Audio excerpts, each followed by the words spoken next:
In this short video, I would like to summarize what we have covered in terms of mixtures of logit models. The idea of mixtures is to use building blocks to build something more sophisticated. The building blocks that we have considered are logit models, because it's a simple model that we can manipulate very easily. And the combination is done using convex combination. The theory tells us that when you do the convex combination of valid models, you obtain a valid model.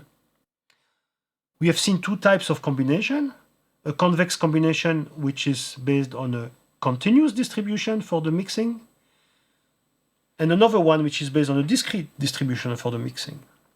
In the case of the continuous mixing, we have seen that it involves complicated integrals that cannot be solved or calculated using a closed form formula. Therefore, we have to rely on Monte Carlo integration. What is Monte Carlo integration? The idea is to consider the integral as the expectation of a random variable, and to calculate an approximation of this expectation using the empirical mean of draws that have been generated from the underlying distribution. What do we do with mixtures? Well, we have seen several things that can be investigated with mixtures. First, we have focused on relaxing the IID assumptions associated with logit.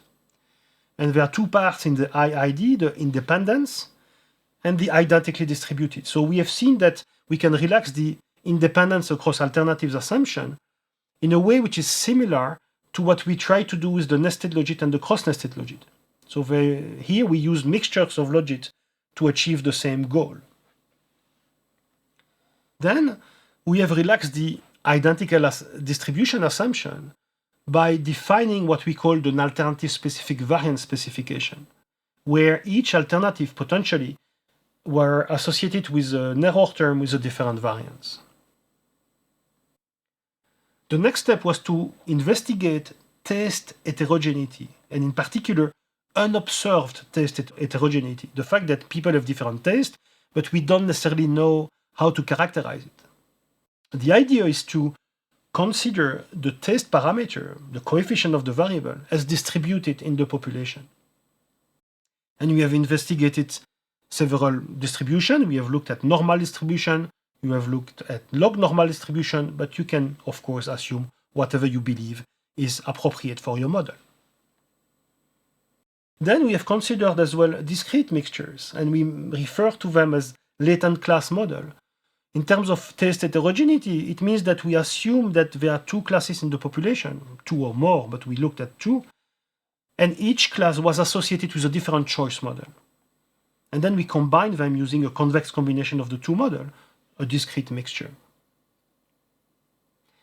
We have seen several examples, and we have shown that these two concepts can be combined together and the sophistication can be cumulated.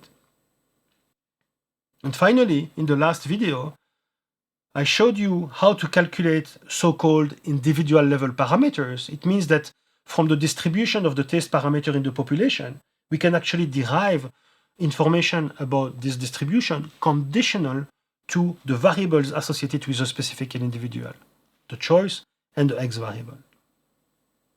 Mixture models is a fantastic toolbox for modeling purposes. As you could see, there are plenty of possibilities. You can combine them, you can assume any distribution that you like. But you don't want to overdo it. So I just advise you to be careful. First, the fact that we use simulation can mask specification and identification issues. Typically, if you don't use enough draws, your model can be completely wrong. And most importantly, do not forget about the systematic part of the utility function, because this is the one that is used to predict, and this is where you should invest most of the modeling effort.